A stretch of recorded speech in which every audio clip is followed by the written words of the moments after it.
Dictation start होगा 5 second के बाद। Get ready, start. कुछ साल पहले तक देश में बाघों की कम संख्या को लेकर चिंता जताना एक तरह से सिलसिला बन गया था। इसके मद्देनज़र बाघों के संरक्षण के लिए भी विशेष और लक्ष्य आधारित कार्यक्रम चलाए गए। शायद व्यापक स्तर पर किए गए लगातार प्रयासों का ही यह नतीजा है कि एक ताज़ा रिपोर्ट में बाघों की संख्या को लेकर आए नए आंकड़ों पर काफ़ी राहत महसूस की जा रही है।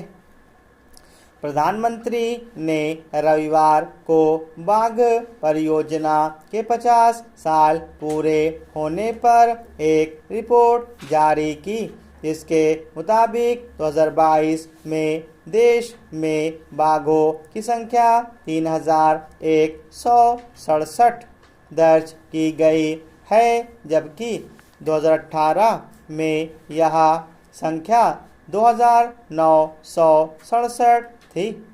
यानी 4 साल के दौरान बाघों की तादाद में 200 की बढ़ोतरी हुई।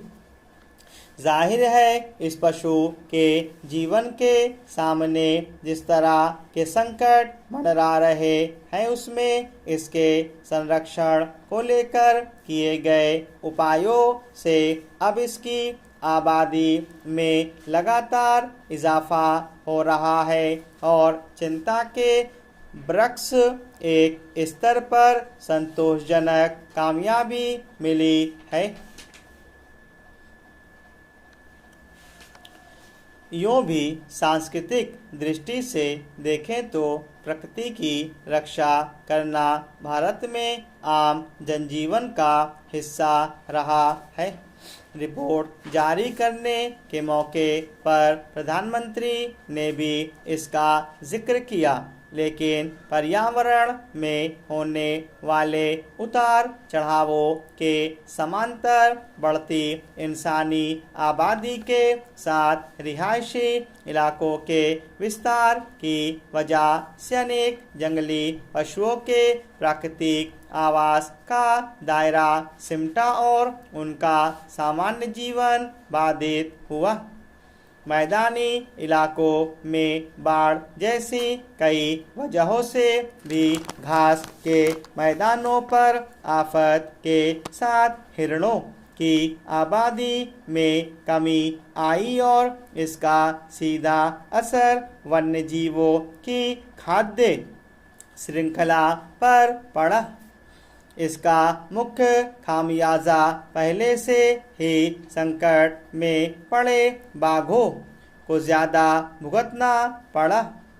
हालांकि बाघों के जीवन पर यह संकट भारत के अलावा दुनिया भर में चिंता का कारण बना है।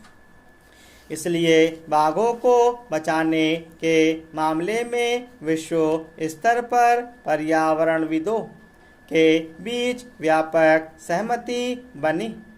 इन्हीं प्रयासों के तहत इंटरनेशनल बिग कैट्स अलायंस यानी IBCA बनी, जिसमें एक ऐसे देश शामिल है जहां इस प्रजाति के साथ पशु बाघ, शेर, तेंदुआ, हिम तेंदुआ, पुमा, जगुआर और चीता पाए जाते हैं। जहाँ तक भारत का सवाल है तो देश में कुल 53 बाघ संरक्षित क्षेत्र हैं, जहाँ लगभग 3/4 बाघों की भिन्न प्रजातियाँ रहती हैं। गौरतलब है कि करीब 5 दशक पहले जब बाघ संरक्षण को लक्षित इस परियोजना की शुरुआत की गई थी, तब हालत थी कि बड़ी बिल्ली प्रजाति में गिने जाने वाले इस पशु की संख्या इतनी कम थी कि इसके खत्म होने की आशंका जताई जाने लगी थी।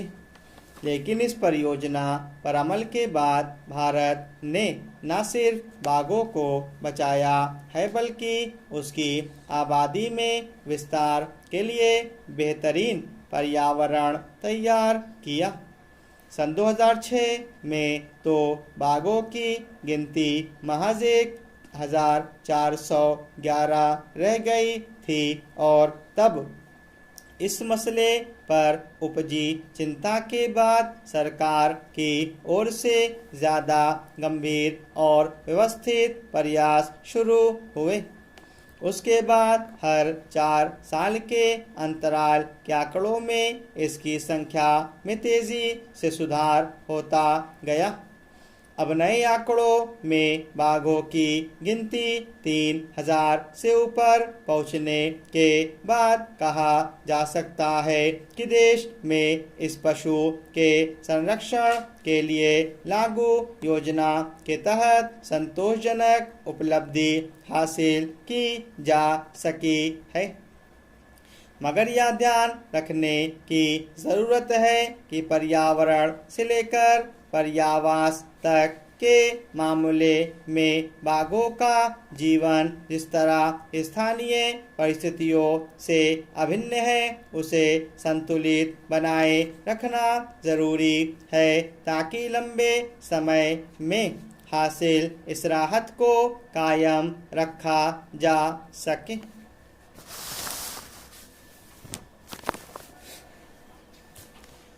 सत्ता प्रतिष्ठान की आलोचना स्वस्थ लोकतंत्र की पहचान मानी जाती है, मगर पिछले कुछ समय से सत्ताएं ऐसी अभिव्यक्तियों को लेकर असहज और आक्रामक नजर आने लगी हैं।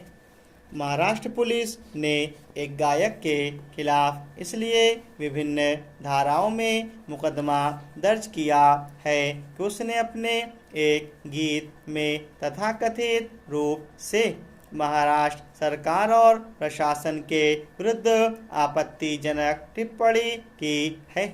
यह सरकारों की असहनशीलता का नया प्रमाण है।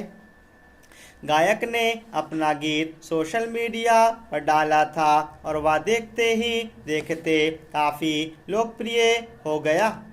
उसी को लेकर गायक के खिलाफ शांति भंग करने की मंशा से जानबूझकर अपमान करने, समुदायों के बीच वैमनस्य, शत्रुता और दुर्भावनापूर्ण बयान देने और इलेक्ट्रॉनिक माध्यम पर अश्लील सामग्री परोसने के आरोपों में मुकदमा दर्ज किया गया है। हालांकि अनेक लोगों का कहना है कि इस गाने में ऐसा कुछ भी नहीं है जिसे आपत्तिजनक कहा जा सके। यह कोई नया मामला नहीं है।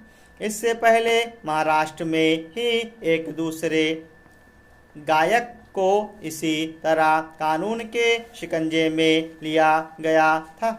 कुछ ही दिन बीते जब उत्तर प्रदेश पुलिस ने एक भोजपुरी गायिका को इसी तरह सरकार का अपमान करने के आरोप में नोटिस भेजा था।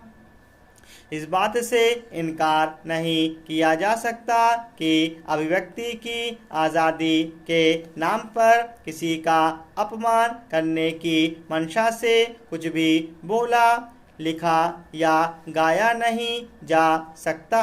स्टॉप।